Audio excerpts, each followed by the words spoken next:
desde el ojo hasta el papel, y sordas palabras que conspiran incesantes contra mí, me llevan preso ante ti, sin argumentos, sin sentencias, sin oír. Hola a todos, pues vamos a continuar con el curso. Esta vez seguimos platicando sobre fractales y fractalidad en la naturaleza, ¿no? Ya vimos la sesión pasada qué queremos decir cuando hablamos de fractales, al menos en términos del objeto matemático, este, eh, que se llama fractal, ¿no? Ahora, en, en los 70, al final de los 70s, en los 80s y en los 90s, Benoit Mandelbrot propuso que la naturaleza tenía esa geometría fractal, muy independientemente de que, pues, junto con esa propaganda de esta idea de fractales naturales, viniera también pues la propaganda de su propia persona. Pues es una idea bastante tentadora, ¿no?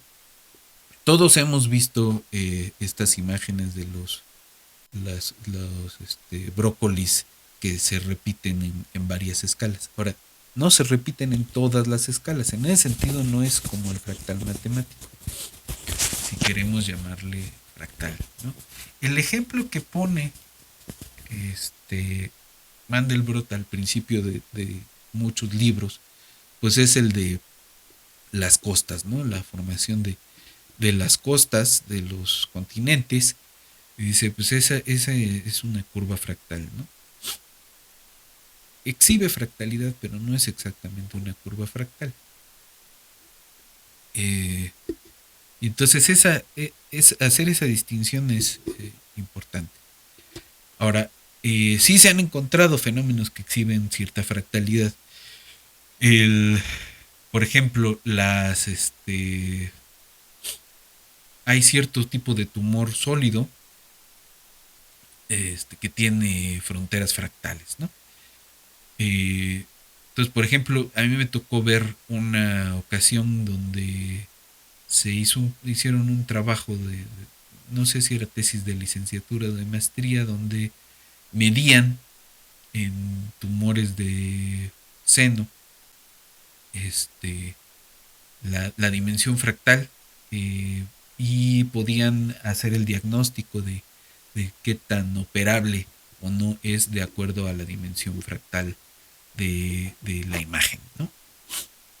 Ahora, eh, suena bastante bien, pero pues no deja de ser un juguete en términos de que cuando se hizo este trabajo, pues lo que hicieron fue básicamente a patín, tomar la dimensión fractal con cuadritos, como vimos la vez pasada, eh, y realmente hacer eso en clínica no es lo más sencillo. Entonces, eh, hay cierto abuso en esto de encontrarle fractalidad a un montón de cosas. Eh, Digo, puede ayudarnos a explicar algunos elementos geométricos, eh, y de dinámica, ¿no? De las cosas, pero nada más. Vamos a ver hoy, a continuación, ¿no? Algunos ejemplos de fractales clásicos, y luego quiero ver algunos ejemplos ya de aplicación biológica de esta idea de fractalidad. Entonces, vamos primero a los ejemplos y regresamos a discutir lo otro. El primer ejemplo que quiero ver es el triángulo de Sierpinski. El triángulo de Sierpinski se construye de la siguiente forma. tenemos un triángulo equilátero. En este triángulo le quitamos el triángulo que se forma en los puntos medios y a las copias les hacemos lo mismo, ¿no? Entonces se ve de esta forma.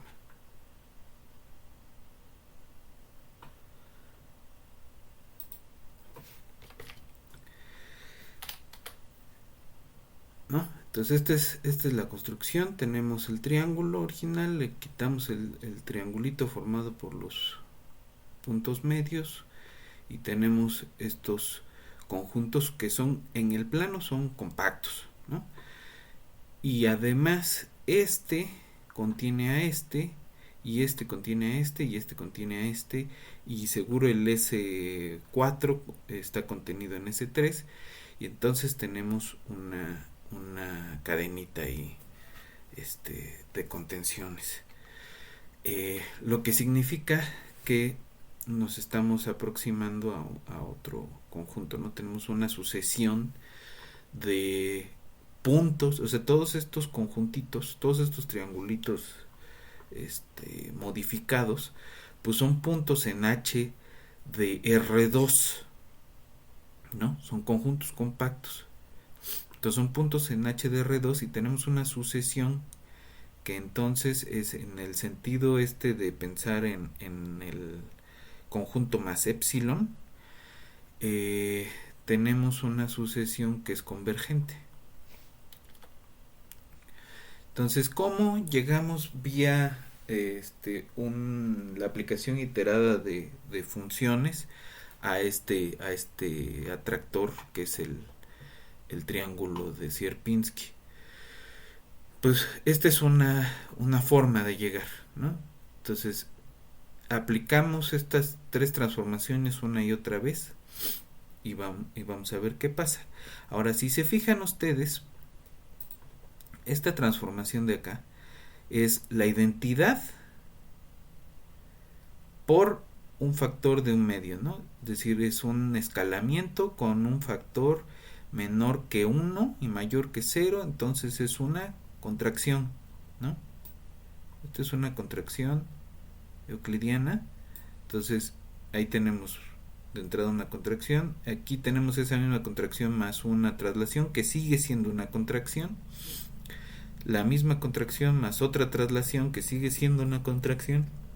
Entonces este sistema de funciones iteradas formado por estas tres contracciones que están además relacionadas entre sí,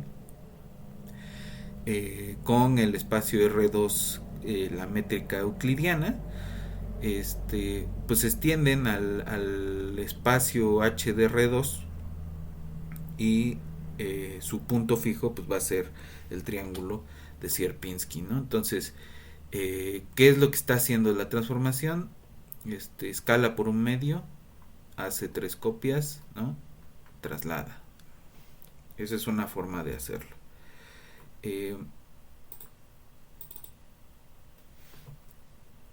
Entonces,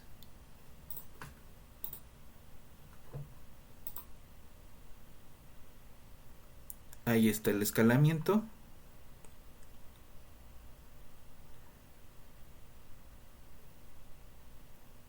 Tenemos la traslación en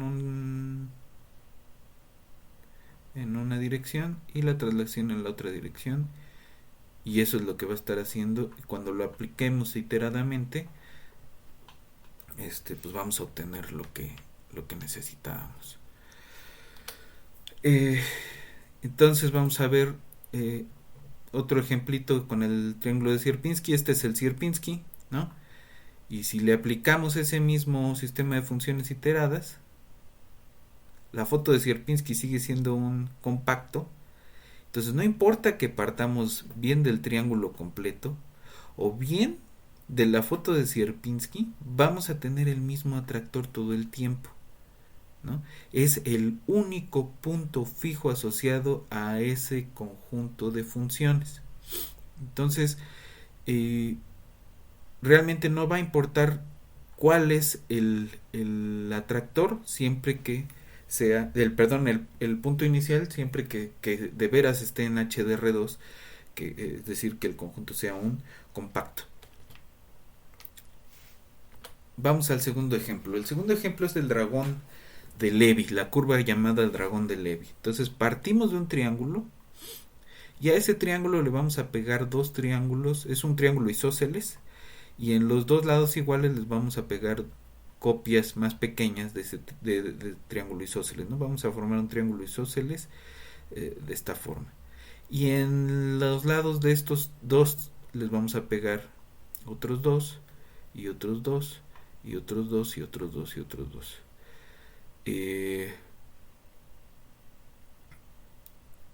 Entonces, si se fijan, tenemos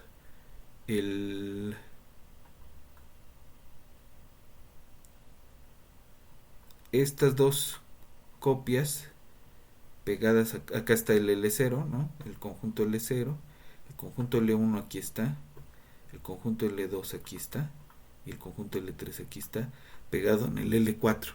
Entonces, esa es otra forma de tener la cadena de contenciones de esta sucesión, ¿no? Entonces,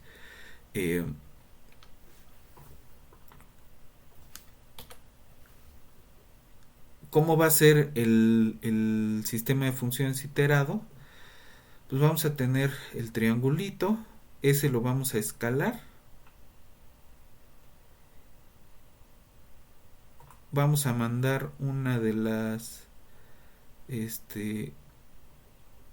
copias, vamos a copiarlo dos veces, ¿no? Una copia la vamos a mandar hacia arriba y la otra la vamos a rotar hacia abajo y a subir, ¿no? Entonces, ¿cómo se van a ver? Entonces, partimos del L0 y al aplicar el elemento del sistema de funciones iteradas debe quedarnos este conjunto que es el L1. Entonces, ¿cómo va a ser el sistema de funciones iteradas? Pues de entrada tenemos el escalamiento y además tenemos esta cosa de aquí. Esta ya no es un simple escalamiento, es un escalamiento compuesto con una rotación, ¿no? Si se fijan, tenemos el determinante de esto es distinto de 0. De hecho, es 0.25 más 0.25, que es un medio. Entonces, al ser positivo es una rotación con un escalamiento, ¿no? Aquí tenemos un escalamiento con la rotación y es la rotación hacia el otro lado, pues, y una traslación. Entonces este es el atractor que se llama el dragón de Levy. Podemos ver la simulación. Partimos del triangulito y se van formando estos conjuntos y eventualmente, al aplicar el sistema de funciones iterado, llegamos a la curva que se llama el dragón de Levy. Otro ejemplo interesante es la curva de Koch. ¿Cómo es la construcción de esta cosa? Vamos a partir de un segmento de recta. Le vamos a meter un triángulo o sea, lo dividimos en tres. En el tercio de en medio le metemos un triángulo y repetimos lo mismo para los segmentos que quedan, incluyendo los lados del triángulo. Y lo repetimos una y otra vez.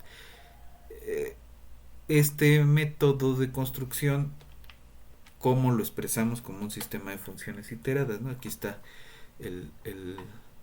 lo que se está haciendo, ¿no? Tenemos un segmento, en el tercio medio metemos un triangulito de esta forma, y en el tercio medio de los segmentos que quedan, incluyendo los lados del nuevo triángulo, metemos otro triángulo, ¿no? Entonces, ¿cómo es el sistema de funciones iteradas? Este tiene 4 elementos. Tenemos de entrada un escalamiento por un tercio. luego tenemos ese escalamiento por una rotación y una traslación, esa misma rotación aplicada una vez más y una traslación, y el escalamiento con una traslación. Entonces, al contener todas un elemento de escalamiento, se vuelven todas una contracción, es decir, una isometría euclidiana compuesta con una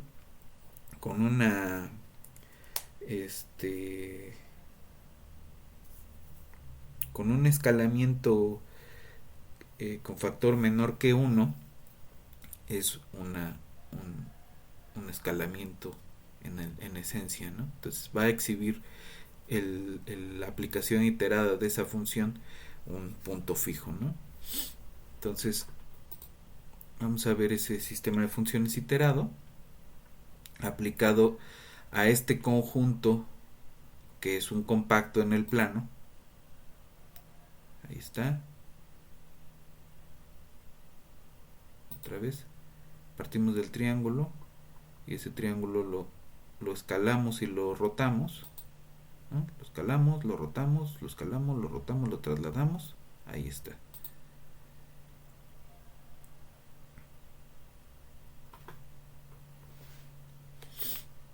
Ok. Y el último ejemplo que quiero ver es el del copo de nieve, que básicamente es muy parecido al de la curva de Koch. De hecho, vamos a ver una construcción ahorita de el copo de nieve a partir de la curva de Koch. Pero este es otro, ¿no? Partimos del triángulo y al triángulo le vamos, en vez de jugar con segmentos que son compactos en R, ¿no? Partimos de compactos en R2, triangulito, y al triangulito le vamos a pegar triángulos más pequeños escalados, ¿no? Y eso lo vamos a hacer sucesivamente en los lados, ¿no? Entonces vamos a ver esa construcción. Partimos del triángulo,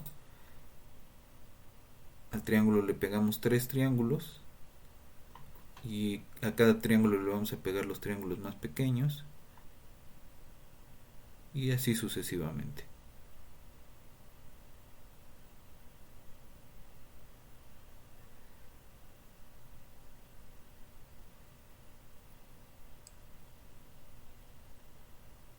Ok, entonces ¿cómo expresamos eso como un sistema iterado de funciones? Ya no es tan sencillo, ¿no? Pero si se fijan, todas estas son puras traslaciones. El escalamiento por un tercio y una traslación. El escalamiento por un tercio y una traslación. El escalamiento y una traslación. El escalamiento y una traslación. ¿Por qué necesitamos 6 traslaciones? Porque este sistema iterado de funciones se va a aplicar a un hexágono. Entonces vamos a estar jugando en las orillas del hexágono y por eso necesitamos las 6 traslaciones. Y esta de aquí pues es un escalamiento compuesto con una rotación. Entonces son 7 las funciones que están en este sistema iterado y este va a ser su atractor. Entonces partimos de un hexágono regular y los diversos escalamientos y rotaciones van a ir viéndose de esa forma.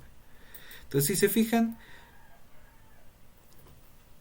partimos también de un compacto, pero de un compacto que es flaco, ¿no? O sea, es un compacto en el sentido de que son puras curvitas. Que son los lados del hexágono. Y vía los escalamientos se va a ir llenando densamente y va a tender hacia un compacto que sigue siendo un compacto en R2, ¿no? Hay otra forma de construirlo, también son 6. En esta construcción vamos a hacer uso lo que ya hicimos de la curva de Koch, y con esa curva de Koch se va a estar jugando, ¿no? Entonces aquí tenemos dos rotaciones escaladas compuestas con traslaciones. Aquí tenemos escalamiento con una traslación, escalamiento con una traslación, y acá abajo otro escalamiento con una traslación. Y aquí tenemos otra rotación escalada con una traslación, ¿no? Entonces tenemos 3 y 3. Si se fijan en todo lo que hemos visto, no hay cambios de orientación. Entonces, además, las rotaciones que hemos estado viendo al aplicarse iteradamente, pues forman un grupo. Entonces, eso otro punto interesante de estas cosas, ¿no? Estos sistemas de funciones iteradas también forman grupos de transformaciones. Entonces, vamos a ver, esto se va a formar a partir de la curva de Koch aplicada alrededor de un triangulito. Este es el mismo, pero no quiero ver ese. Entonces, permítanme entrar a la página del... Este es Larry Riddle, es el que hizo todos las simulaciones que hemos estado viendo hoy, y trae un montón de ejemplos en su página, y el que quiero ver es este. Entonces, aquí está, con triángulos. Ahí está.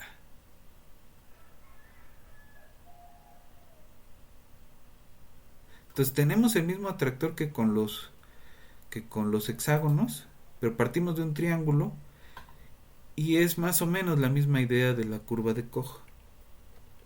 De hecho, en la orilla de la curva de Koch, pues vamos a tener del snowflake, vamos a tener 1, 2, 3 copias de la curva de Koch, porque partimos de un triangulito, ¿no?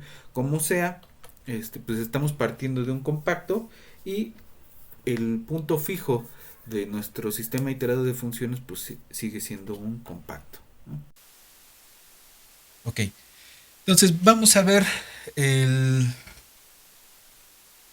cómo podemos aplicar o algunas cuestiones fractales que podemos encontrar, más allá de cómo se ven las orillas de las cosas, o algunos elementos como la repetición de estructuras en cierto tipo de plantas, ¿no? Y quiero visitar al menos dos cosas. Una es el juego del caos, con un ejemplo en ADN, y el otro es los sistemas de Lindenmayer. Entonces, quiero ir tantito al pizarrón para hacer una descripción rápida de qué es el juego del caos, y quiero ver una simulación rápida en la computadora, y vemos unas imágenes de qué va el juego del caos. Entonces, vámonos al pizarrón un momento.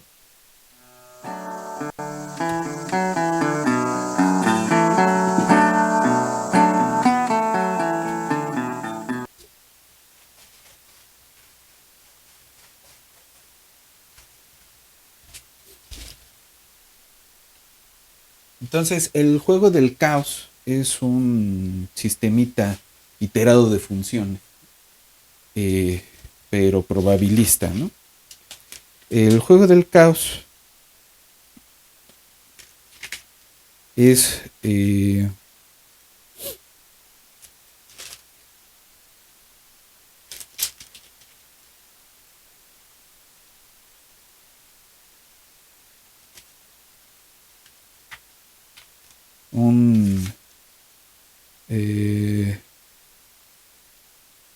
el juego del caos es un sistemita que va a funcionar que propuso Bransley, que funciona de la siguiente forma. Vamos a pintar 3 puntos distintos, llamémosle A, B, C. Los vamos a identificar con 2 números, ¿no? 1, 2, 3 y 4, 5, 6. Entonces, ¿el juego en qué consiste? Y esto lo pueden programar más o menos fácilmente. Yo les voy a enseñar nada más una animación.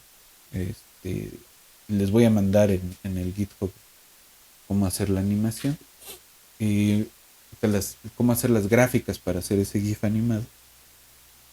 Y la idea es, vamos a tirar un dado, ¿no? Y si sale, por ejemplo, bueno, vamos a pintar un punto inicial arbitrario, ¿no? Ahí está, ¿no? Luego vamos a tirar el dado. Si sale, por ejemplo, 1 o 4, nos agarramos el vértice 1 o 4 y vamos a trazar el punto medio entre este punto y el punto inicial, ¿no? El X0. Este va a ser el X1. Volvemos a tirar el dado y hacemos el proceso. Supongamos que sale 3 o 6.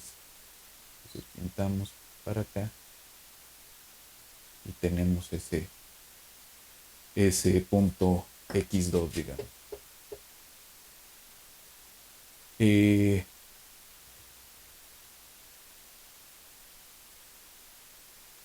Y así, ¿no? Y repetimos. ¿Qué creen que va a pasar? Pues lo que va a pasar es que se va a empezar a llenar 3 regiones distintas dentro de este triángulo. Y entonces va a haber regiones que se pintan muy densamente y van a ir pintando un triángulo de Sierpinski, como el que vimos hace rato.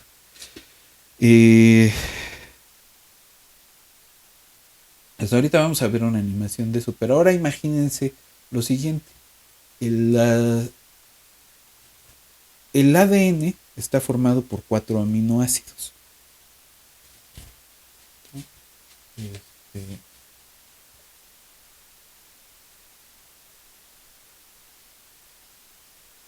Que los podemos relacionar con 4 símbolos que son el CGAT, ¿no?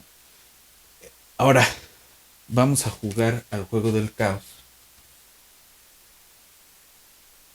No en un triangulito, sino en un cuadrado.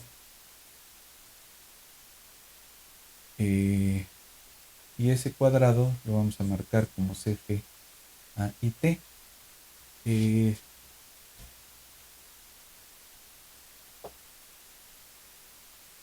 Y lo que podemos hacer es, ya hay un montón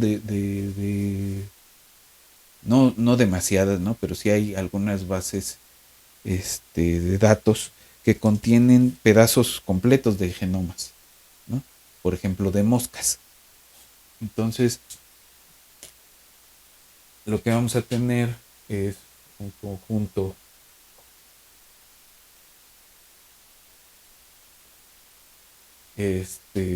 pues grande de palabras que contienen los símbolos GATC y ordenadas en cierta forma, ¿no? Y lo que vamos a hacer es jugar al juego del caos, pero no con un dado, sino con la información misma que nos está dando el genoma que estamos leyendo. Entonces, si tenemos un punto arbitrario, ¿no? Y si la primera letra es G, pues trazamos el punto medio entre ese punto y la G. Y luego nos vamos a la A y es un punto medio entre y luego la T. Y se va a ir pintando una figura que es una especie de cuadrito de Sierpinski, ¿no? Es como tener un cuadro aquí y le quitamos otro y va a quedar un cuadrito de puros cuadritos a los que les quitamos un pedazo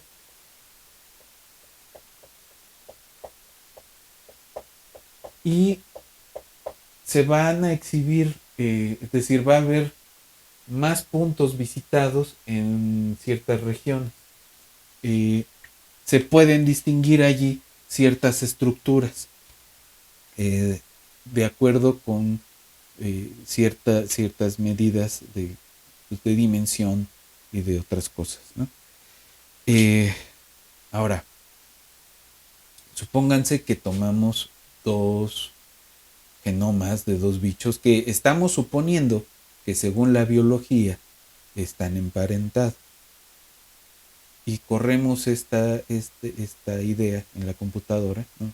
Hacemos que la computadora lea la secuencia que ya los biólogos le dieron la tarea de secuenciar y de completar, la corremos, que la lea, que construya el cuadradito de Sierpinski usando el juego del caos, eh, y comparamos. Hay una métrica que se llama la métrica de Hutchinson, que sirve para comparar dos fractales. Entonces, hacemos la métrica de Hutchinson de esos dos fractales, y si son Hutchinson cercanos, entonces significa que con esta idea podemos dar una filotaxia este, de distintas especies. Cosas raras pasan. Por ejemplo, nosotros no estamos emparentados en esa filotaxia con otros homínidos. Estamos emparentados, por ejemplo, con ratas y con algunos gusanos. Y eso es normal porque nosotros compartimos partes grandes del ADN con ellos, ¿no? Entonces ahí surge un problema que a los biólogos no les gusta porque cuestiona un poco el dogma que ellos están acostumbrados. ¿Qué es lo que define una especie? ¿Son caracteres observados o es la información codificada en el ADN? ¿O es otra cosa? Digo, las especies no, o sea, sí tienen una existencia real o es un mecanismo que usamos para estudiarlos nada más, ¿no? Es una cosa este, que, que, que rebasa la ontología del estudio de la naturaleza, un artefacto. Porque si nos quedamos con la idea de que el ADN es el que determina qué especies son cercanas, si decimos que todos los que comparten el tipo de genoma eh, son una especie, y entonces, ¿por qué no tendríamos que decir que los emparentados realmente son los que comparten la misma estructura genética? ¿Qué es lo que está haciendo esta visualización del ADN? Porque eso es lo que estamos haciendo, ¿no? Se le llama una representación de juego de caos del ADN. Pues lo único que está haciendo es exhibir patrones en la cadena del genoma. No está poniendo información nueva, no está inventando cosas, ni siquiera está viendo al bicho, ¿no? Entonces, es buena la filotaxia que tenemos, esta de caracteres observados. Tiene sentido esto que estamos haciendo aquí. Entonces, abre un montón de preguntas bastante interesantes. Les voy a mandar un par de artículos que hizo Pedro Miramontes con otras gentes que hablan sobre esto, ¿no? Entonces, vamos a ver un poco una animación del juego del caos con Sierpinski y un cuadrito de Sierpinski para el genoma. Entonces, ¿cómo podemos visualizar el juego del caos?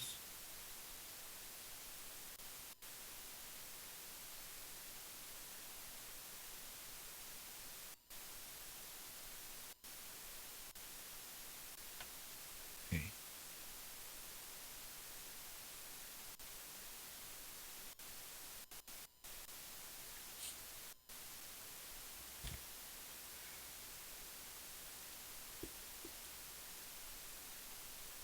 Entonces, déjenme encontrar nada más el... Aquí está. Ok. El...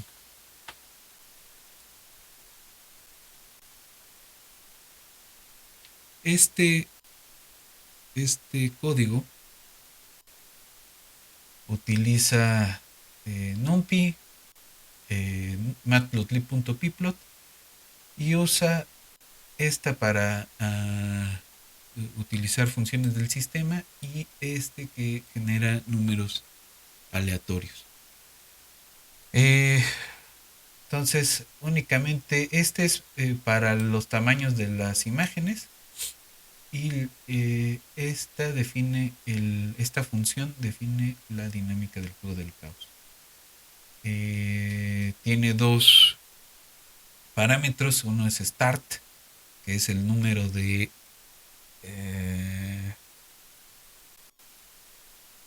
puntos, el punto inicial, y n es o de puntos iniciales, n es el número de repeticiones, ¿no? Aquí está. ¿Qué es lo que va a hacer? Pone 3 puntos, el 0, 0, el 2, 4 y el 4, 0. Entonces tenemos nuestro triangulito. Define para no pasarse de los límites y se toma esa parte como limítrofe. Luego,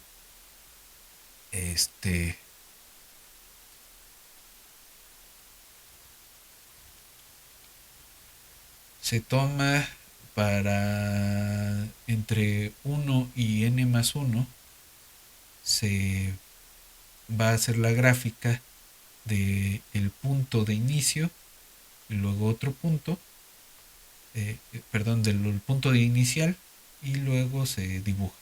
Luego se tira un número aleatorio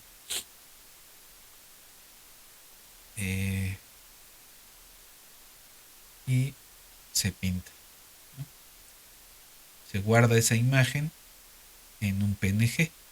Entonces se van a guardar, al correr esto se van a guardar 10.000 imágenes en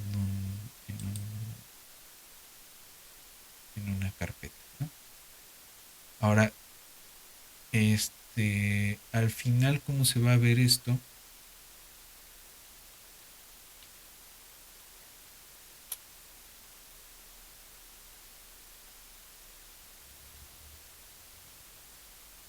Se va a ver de esa forma.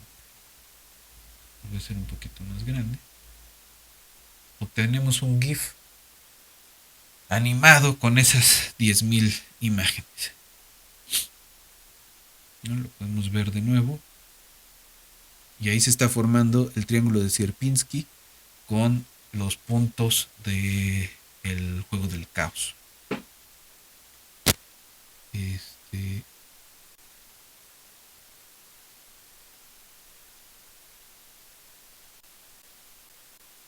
Se va llenando más densamente dependiendo del número de puntos. Pero realmente con 1000 puntos ya se alcanza a ver bastante bien por el grosor. Entonces esa es una forma de simular el juego del caos y ver que de verdad el atractor de ese juego del caos pues es el triángulo del Sierpinski. Ahora, este otro programa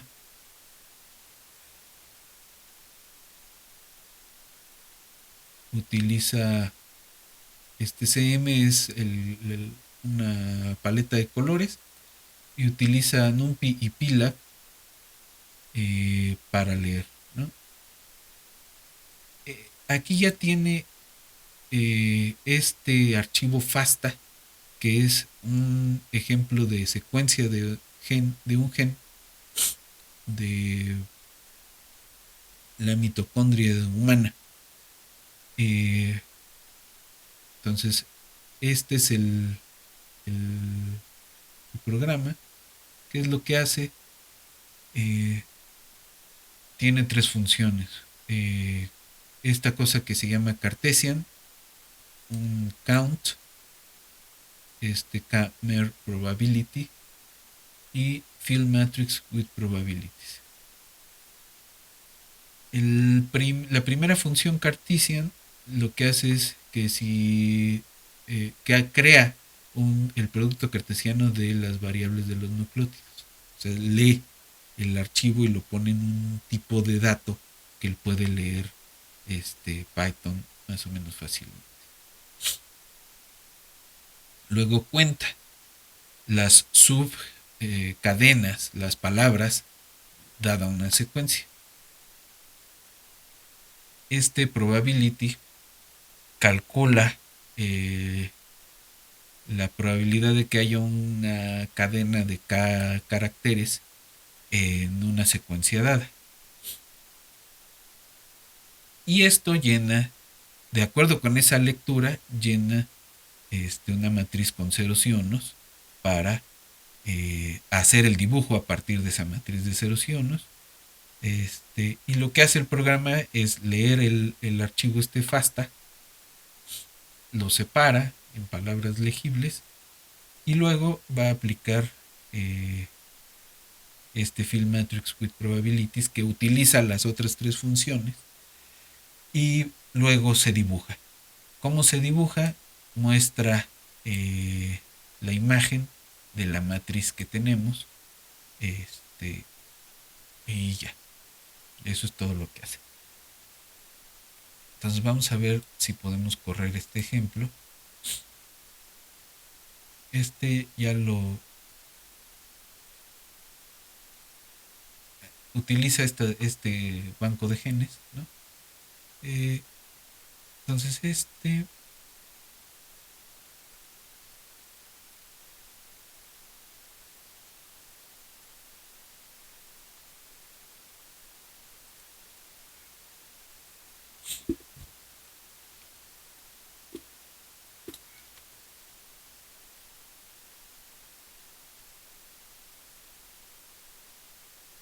no lo tengo aquí, pero podemos descargarlo. Entonces vamos a descargar ese mismo repositorio y vamos a tratar de correr esta representación de juego del caos.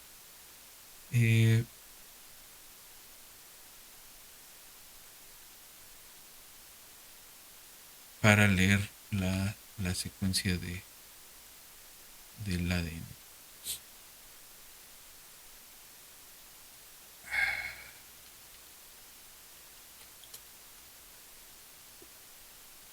Entonces ahí está clonando el archivo y vamos a ver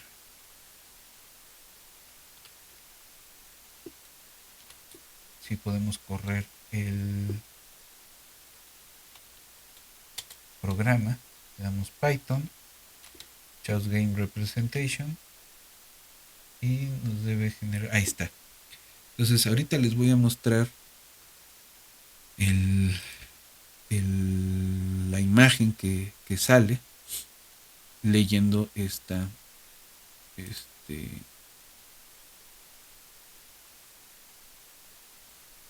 archivo, y es un poco la idea de esta representación de juego del caos. Entonces ahí se ve, esa es lo que están viendo ustedes es cómo está leyendo el archivo FASTA que contiene la información del gen, y es la representación de tipo juego de caos que estamos obteniendo, ¿no?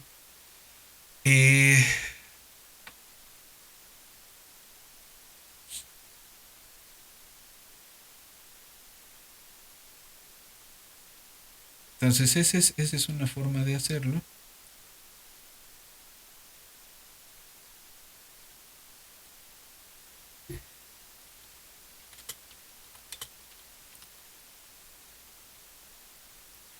Y me gustaría mostrarles la comparación entre algunas especies. Aquí está. Entonces, vamos a verla.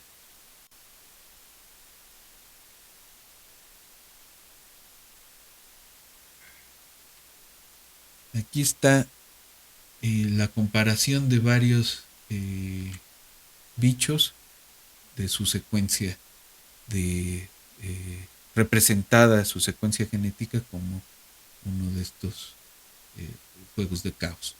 Entonces tenemos el E. coli, la lepra, M. musculus, A. fulgidus,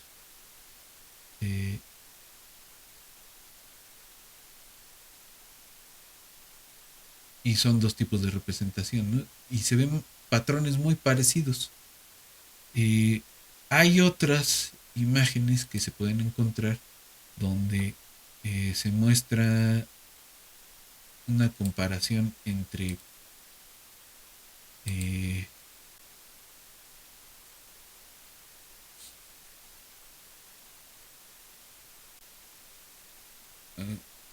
humanos y otras especies, ¿no? Pero si se fijan, tienen estructuras completamente distintas. Y eso debería ayudar a hacer algún tipo de ejercicio de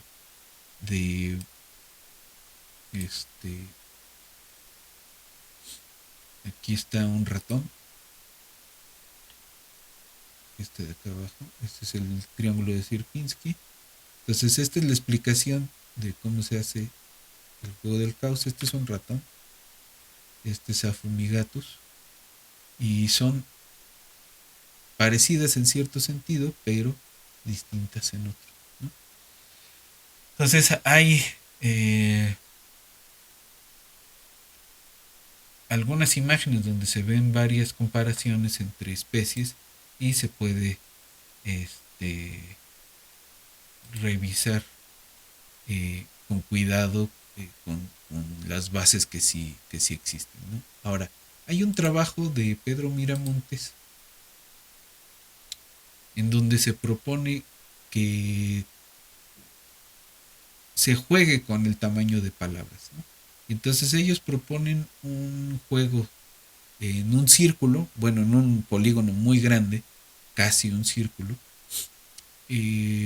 parecido a este, ¿no? Y entonces se encuentran otra filogenia que propusieron, y que por supuesto les cayó como piedra en el hígado a muchos biólogos.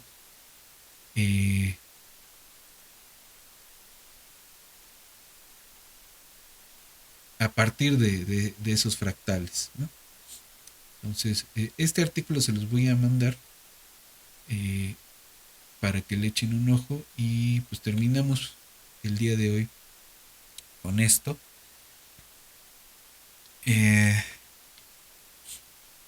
Y con eso terminaríamos.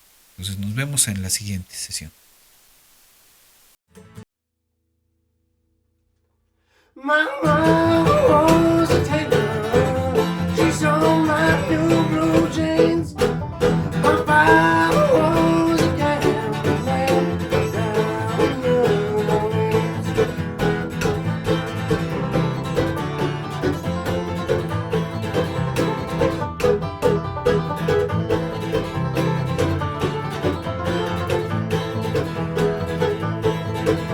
The only thing a gambler needs is a suitcase and a trunk.